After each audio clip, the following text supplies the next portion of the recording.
Hey everyone, how's it going? So today's video, as you can tell by the title, we're here to try and earn Team Rocket a little bit of redemption.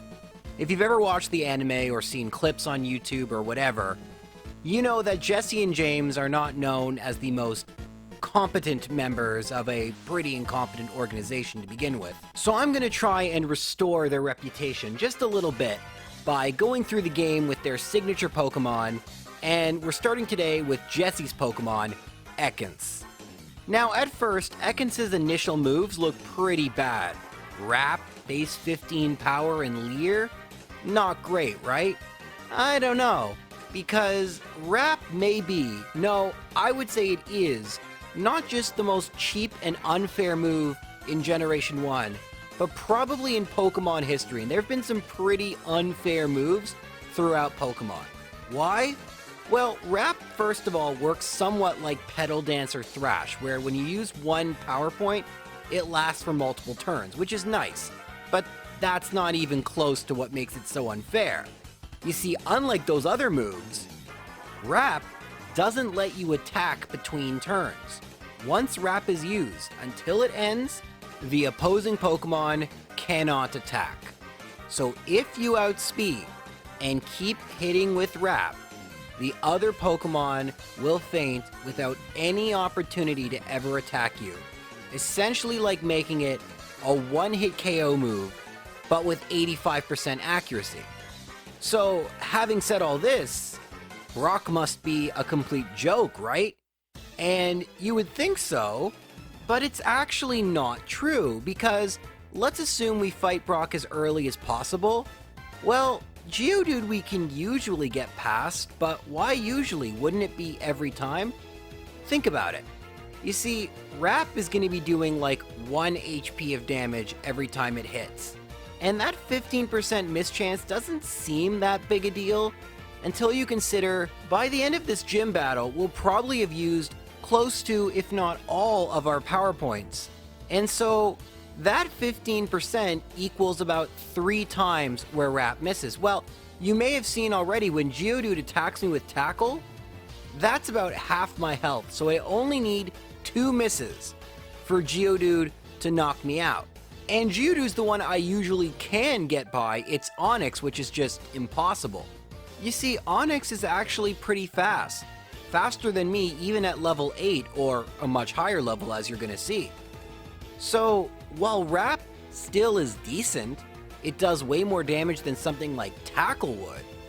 And it kind of messes with Bide, and Bide only uses the last hit of Wrap to calculate damage. I'm not sure why that is, very strange, but none of this matters. Since Onix is faster, it will still get turns to attack, and yeah, it uses Bide a lot and Screech, but eventually it will use Tackle, and you'll lose. And even if it doesn't, which has happened, you run out of power points, and all you have left is Leer.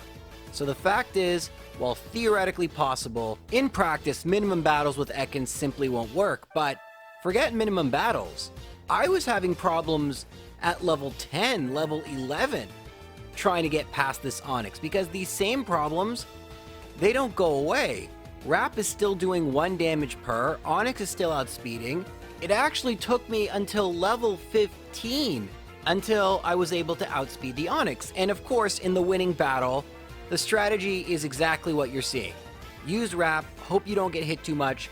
The big thing about leveling up is Tackle is doing way less damage when it does hit. In addition, having Poison Sting does help, because you will still run out of power points most likely. So even though it does very little damage, having something that deals some damage is important. And the Leers will help, because funny enough, there is a bug, or maybe a feature in Generation 1, where if something is double not very effective, like Poison, to both rock and ground, it can do 0 damage, and the game will just say it missed.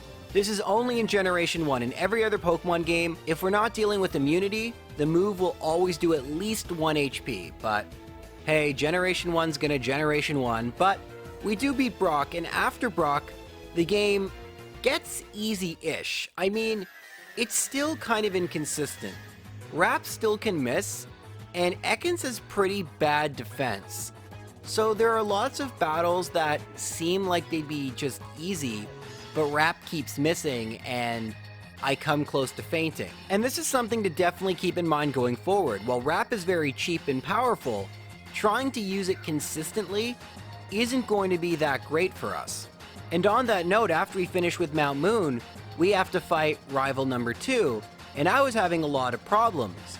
You see, I thought the game would be super easy so I didn't have to go out of my way and battle everyone, but I wasn't able to outspeed the Pidgeotto, and the Rap strategy wasn't working, and once you get hit with Sand Attack, just forget about it.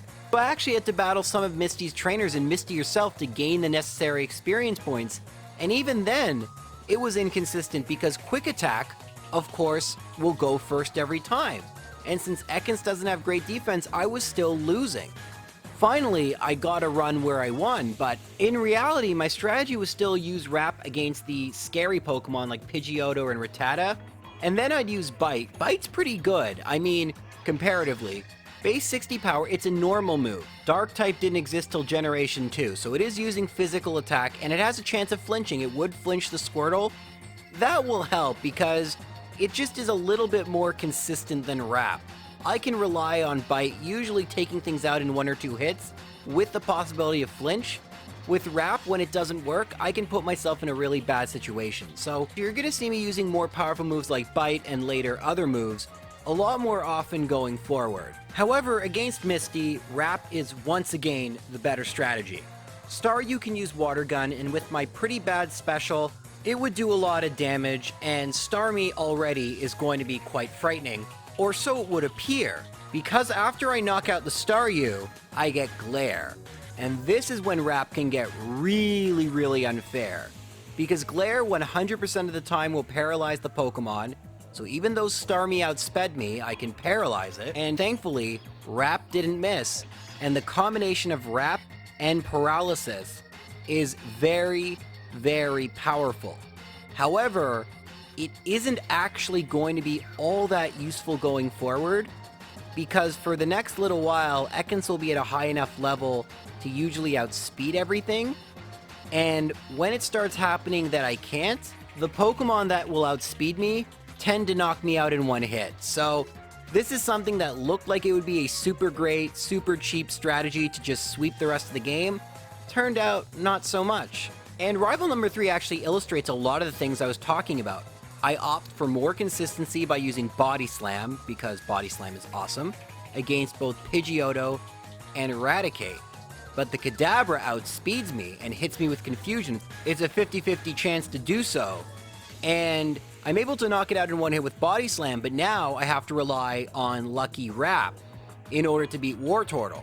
Thankfully, I don't get any misses, so I'm able to win the battle despite the fact I'm at such low health, and Rap was very helpful, but in reality, if that Kadabra had Psybeam, it wouldn't have really been able to be all that much help, since I wouldn't even have made it to the Wartortle to begin with. However, now that we've won, let's go and try and fight Lieutenant Surge. He's not too bad. The one thing that's annoying is I do have Dig, so I don't outspeed Voltorb, but it's a 1-hit KO. Pikachu I outspeed, and it's a 1-hit KO. Raichu I didn't expect to outspeed, but I did expect to knock it out in 1 hit, and it survived on just a small bit of health. Hard to know if it was a range, or I needed to level up a little bit more. Regardless, it only used Thunder Shock and not Thunderbolt.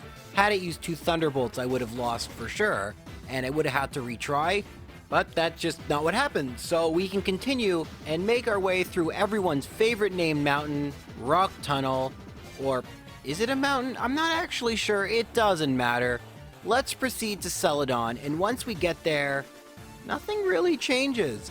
We actually have our moveset that we're going to be using for a while. Body Slam, Dig, Rap, and Glare. So all we have to do now is just get through the plot stuff we need to do.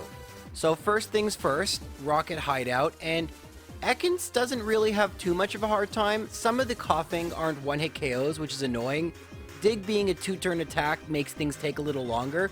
That's actually something I should point out. Both Rap and Dig take a lot longer than other similarly powerful moves. So while they're useful in defeating trainers on the first try, but cost a lot of extra time, so it's something to keep in mind.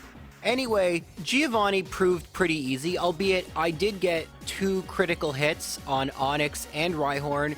I think it mattered on Onyx, not sure if Rhyhorn did, but Kangaskhan went for Rage. I kind of see it as like the reverse of Wrap, where Wrap is one of the best moves of all time and Rage is one of the worst. You're locked into Rage for the rest of the battle, and your attack does get raised anytime someone hits you, but you can't stop using Rage. Why the heck? I don't know. Anyway, I used Glare and Wrap because I thought that was very funny, seeing its attack rise and then it never attacking me. Honestly, it's probably the worst strategy. Using Body Slam or Dig wouldn't give it attack raises, and Rage is so weak, but, you know, little things, right? So we've beaten Giovanni, and we can face Erica. We do outspeed Victory Bell, and I just use Wrap. I'm worried about being status, so Wrap is the best case scenario. Critical hit Razor Leaf, probably wouldn't use that due to its AI, but if it somehow did, that would have actually done a lot of damage. But good thing it never had the chance. Now with Tangela, we see the battle of the cheap Generation 1 moves. I miss with the Wrap, and it hits me with a Bind. I had to suffer a taste of my own medicine, and it really didn't matter because I outsped, so Tangela wasn't really a problem either. Now, Vileplume did outspeed me, and I could have just fought Erica later, but I was curious. So I used Glare, and rather than going for Wrap, I wanted to see how much Dig would do. It did about a third, just a bit more than that. And so I just continued to attack, and thankfully, Petal Dance doesn't do that much, so I won. Easily could have used Wrap to ensure I won. A pretty good strategy you'll see me using in the future is to use Wrap until they're at very low health, then switch to another move because they're 100% accurate. And if you're wondering, why didn't you do that now? Because I was kind of in autopilot. I get really frustrated when I'm using a strategy I think is unfair, and I can't not use it because we're making a tier list, and the move is like that in the game. It's not a glitch, it's not an exploit. That's literally what it's supposed to do. I just disagree, and thankfully it's been changed. But although people say there's not a ton of creativity in Gen 1, I like to think I'm somewhat creative within the restrictions of these games. And here, it just seems so obvious there was one best strategy, and that's what I needed to do every single battle, and doing anything but that was me trying to be creative needlessly. Although, thankfully, there will come a time where we'll have to be a little creative, but that time isn't exactly right now. Rival 4 doesn't require any creativity anyway because he's so easy. Now, I am worried about Sand Attack, so I go for Wrap. Pidgeotto does get one quick attack in, but otherwise not an issue. Growlithe is a one-hit KO with Dig, and Execute is just a perfect example of where I needed to just use Wrap. I didn't. I got put to sleep by Hypnosis, and it wasted a bunch of time. I'm trying to be creative. Oh, I'll use 2 Body Slams, it'll be faster. No, it wasn't. Wrap is just the best strategy 99% of the time. Anyway, eventually the Execute faints. I'm able to outspeed Kadabra for now and one-hit KO with Body Slam, and then you see me think about going for Wrap with Wartortle, but I decide against it. I'm rewarded with a critical hit, and it faints the next turn. Very, very easy. This battle is always easy, just because I think, and in later games they actually force you to do it in this order. What I think Game Freak intended was for you to go through Lavender Tower, encounter the Ghost and Ghost Marowak, realize that something is wrong, and then proceed to Celadon, do the Rocket Hideout. And I think that explains why the rivals Pokemon are so underleveled. They anticipate you exploring Lavender Town first, which is pretty reasonable. It's a new town. Why would you just skip right by it? But of course, on your subsequent playthroughs, you'll just proceed right to Celadon to avoid going back and forth. So that's something I probably should have addressed in an earlier video, but no time like the present, right? So nothing else really interesting going on in Pokemon Tower. We're gonna head to Fuchsia City, and Fuchsia City is where we start to see that this run is going to end up being a little more difficult because, while it's taking a bunch of time and Brock was definitely a little tougher than expected, overall, really haven't been any challenges yet. But once we face the jugglers, we just see how psychic Pokemon are awful. They outspeed us, and if they hit us with psychic moves, it's a big issue. And unfortunately, unless we take a lot of time and battle a ton of trainers, we're not going to be significantly over-leveled for a while. I am collecting rare candies, but trust me, You always need those later on. You never want to use them this early into a playthrough. But I will gain some levels and stat experience, which are basically small boosts you get from defeating opposing Pokemon. Silph Company is a great way to get some experience and some money. You can buy some vitamins, and eventually I'm able to get past the jugglers that I need to, even some that I don't, and I can face Koga. Now after this wake-up call, I'm starting to take the battles a little more seriously, and so you see me using Wrap to immobilize Koga's Pokemon, and then using Dig to knock them out.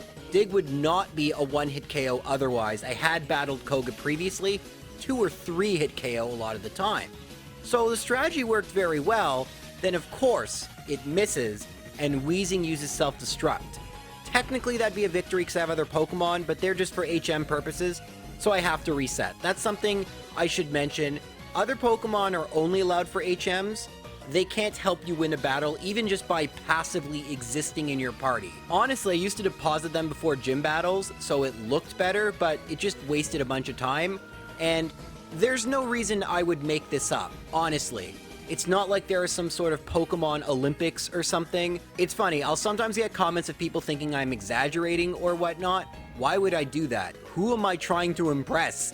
The only one who would suffer from me lying is me, because I actually do find these a lot of fun. That's why I'm doing a 53-part series. And to cheat, like, what's the point? I'll just play with 6 Pokemon in my party with a Kadabra and just win every time. I already know I can do that. Anyways, you saw it happen a second time, but the third time around, finally what I wanted to happen, where I use Dig and he uses Self-Destruct while I'm underground, that's actually what happened. Koga's been very cooperative the last few runs, but this time he was actually battling effectively. Good for him. Anyway, now that I've defeated Koga, I'm gonna go through Silph Company and eventually battle Rival Fivel. And at first, things are looking okay. Pidgeot and Execute don't provide many problems, thanks in part to the Wrap strategy. But Alakazam outspeeds, hits with confusion, and gets a critical hit. But okay, maybe that was just lucky. Let's try again. This time he uses Psybeam, no critical hit, I survive on just 6 health, and Body Slam is not a one-hit KO. So I decide to level up just a little bit more, might as well just outspeed the Alakazam, only need to be at level 46. This time I used Dig. I was worried Alakazam would Reflect, I remembered that's not till Rival number 6. And even Dig doesn't one-hit KO. Psybeam does. For the record, Dig is base 100 power in Gen 1. Gen 1's weird. Anyway, I level up a little more, including the Fighting Dojo to help boost my attack. I used the Wrap strategy against Pidgeot. Very effective. I use the same Wrap strategy against Execute, then use Body Slam once it gets to low health. Exact same thing. You see me use Earthquake against Growlithe. Again, same base power as Dig, but I'm worried about future Pokemon having Reflect, and it only takes 1 turn, so, you know, gotta go fast. Alakazam, thankfully, I either get a better damage roll, or my attack has gone up enough that it is a one-hit KO. Blastoise looked to be about a 3-hit KO, then it used Withdraw, which isn't good, but then it used Bubble. Why does it still know Bubble? What the heck, Generation 1? Anyway, I get a critical hit, so there's Rival Fivel. Definitely not a complete pushover, but it's still bizarre to me that Blastoise uses Bubble. I do recognize, though, that's the only water level up moves it would have at that level. They don't know any TM moves, so yeah, you know, Gen 1. Anyway, I fight Giovanni. Nothing too interesting went on with that battle.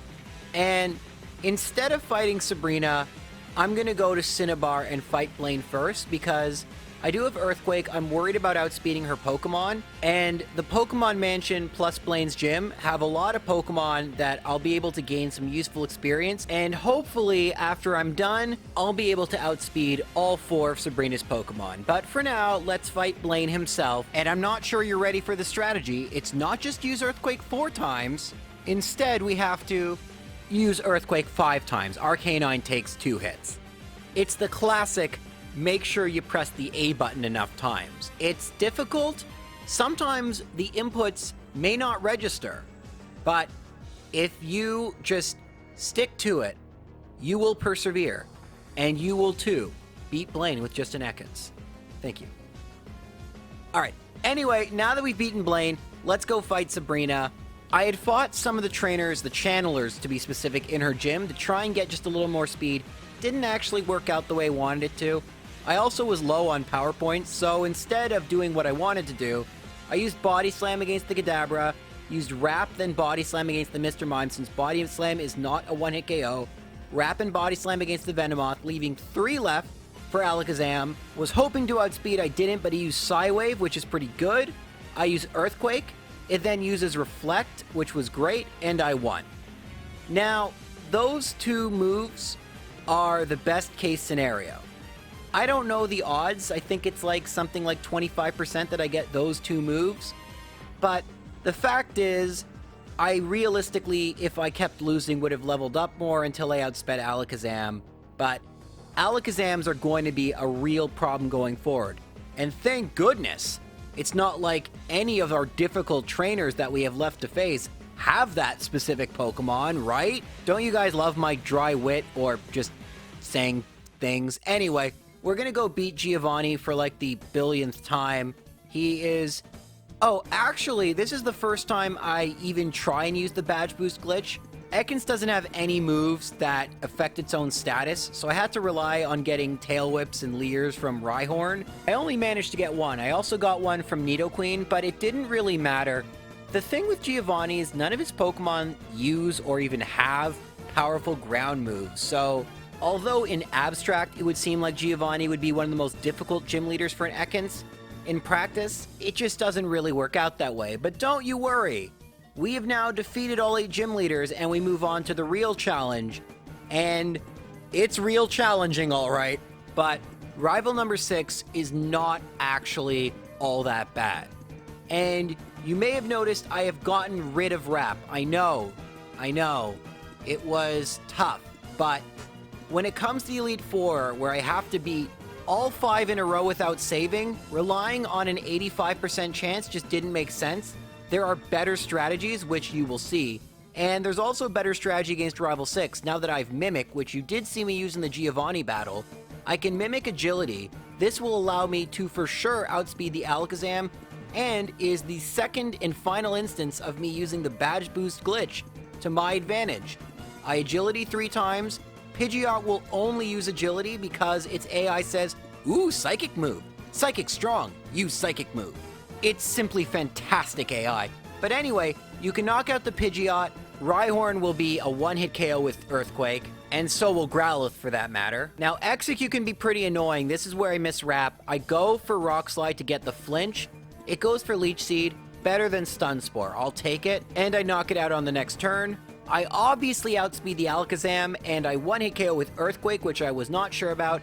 Now, Blastoise is a little scary, because Earthquake isn't doing that much, and Leech Seed, don't love it. I go for Body Slam to get the Paralysis, and I get it, and it doesn't move. And a critical hit. Like, oh my goodness, the amount of luck. And just for good measure, let's get another critical hit. That is it for rival number 6. Luck has definitely been on our side lately, but that may come to an end soon, since we're about to face the Elite Four, and the Elite Four were giving me lots of problems. Actually, that's kind of a lie. I started developing pretty great strategies for almost everything, but there was one little part I wasn't able to get past, and in order to do so, we had to level up a lot. I'm talking level 73 going into the Lorelie battle. Now, as you've seen, I have Rock Slide, and at my level, most of our Pokemon are a 1 or 2 hit KO. The only thing is Dugong will use Rest, because it's a Psychic move, so it's going to be a 3 hit KO. I try and go for that 30% flinch chance, which I just found out right now doesn't exist in Generation 1. It occurred to me that I hadn't seen a single flinch, so I looked it up now. Yep, that was added in Gen 2, but anyway, back to the battle. I used 2 Rock Slides on Cloyster. You just don't want to see Supersonic or an attack drop with Aurora Beam. Slowbro is 3 hit KO. I use Body Slam since I don't want to waste my Earthquakes. I want them later. Jinx is a 1 hit KO with Rock Slide. Then Lapras is a 2 hit KO. Hits me with Confuse Ray, okay. But I hit myself in Confusion, not okay. Body Slam, but no Paralysis. And I hit it the next turn. Lapras can be kind of trolly, but overall, Lorelie isn't too bad. Bruno, on the other hand, is easy, but less easy than he usually is. By which I mean most of his Pokemon take at least 2 hits, including the Onix. Ekans just doesn't have really good stats. Of course, as I say that, I get back-to-back critical hits with Body Slam on Hitmonchan and Hitmonlee. Pretty crazy, but Onyx is a 2-hit KO, and Machamp is actually a 3-hit KO. Thankfully, it doesn't have anything that could really damage me, so not a big deal. But Agatha is also not a big deal, because she takes on the role as New Bruno. We outspeeded our level, and everything's a 1-hit KO, except for the Golbat. Just survived on a sliver of health, but uses a Super Potion, so I'm able to knock it out, and then every other Pokemon 1-hit KO with Earthquake. Not much else to really say about that one. But now we move on to Lance, who leads off with Gyarados. Hydro Pump and Hyper Beam would be very bad. I know it won't be a 1-hit KO unless Gyarados gets a critical hit, but I also know that my moves won't be a 1-hit KO, and there's not really a chance for a flinch, so I'm a little bit worried. But I get a critical hit, so don't really have to worry about that, and now we're pretty much set, because remember how Pidgeot would only use Agility and Dugong would only use Rest? We have the same thing with Lance. His smart AI says, ooh, Agility's a psychic move. You're a poison type. Let's use that, and he will only use Agility. So I can mimic Agility, which I can use in order to outspeed Aerodactyl, easily knock out both Dragonair, outspeed the Aerodactyl and hit it with a Rock Slide.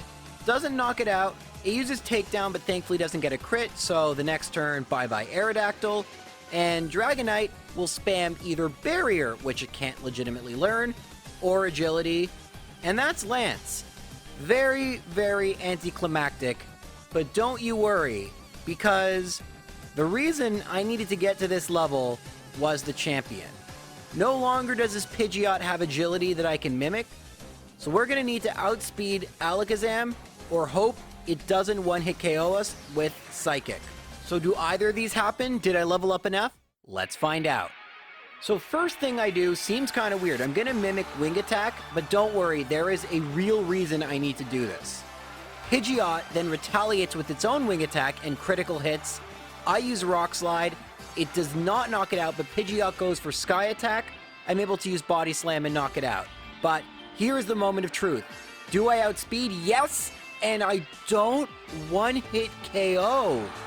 Uh-oh, but it goes for Reflect, and remember, potions happen when the Pokemon moves, so it would happen second, and thus I'm able to knock it out on the next turn with the Body Slam. Now, Rhydon isn't too big of a threat, but can do some damage. I get a lucky critical hit, so it's a 1-hit KO. Speaking of luck, I don't get a critical hit on Arcanine, so it's not a 1-hit KO, but it goes for Ember, probably the best case scenario other than Roar. I'm able to knock it out easily the next turn. But my previous 2 attempts were ended here. Executor using Hypnosis and stomping my Ekans into submission.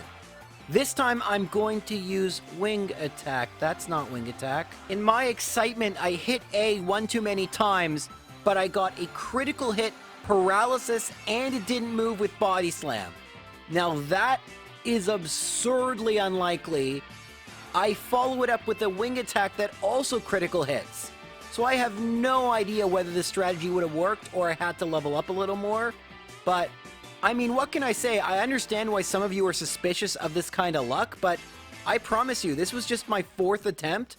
Sometimes I just get crazy good luck. Sometimes I get crazy bad luck. But Blastoise is still a huge concern. I go for Earthquake. It does about a third, just over. So I decide to use a 200 IQ strat and try for the paralysis. Don't get it, and it goes for Withdraw, so uh-oh, I go for Earthquake, now it doesn't knock it out, and I get hit with Blizzard. Although it hits, I survive on 10 health and can knock out Blastoise. And that was a very interesting battle. Some crazy luck, but also a huge mistake. I don't know what to make of it, but it's done now, and I have a really hard time because of that, really trying to figure out where Ekans fits on our tier list.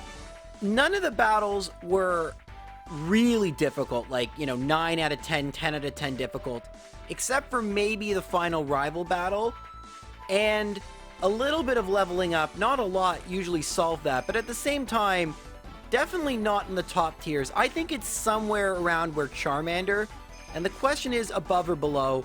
I think it actually should go below Charmander, and even though it's at a lower level, I think that's a little bit more because of good luck on the final rival battle. And the other thing is, Charmander just had so many battles that were easy. With Ekans, it could always kinda go wrong. So that's where I'm gonna put Ekans on our tier list for now. I'll think about it, but there are 42 more videos to make. Once again, thank you for watching. Take care.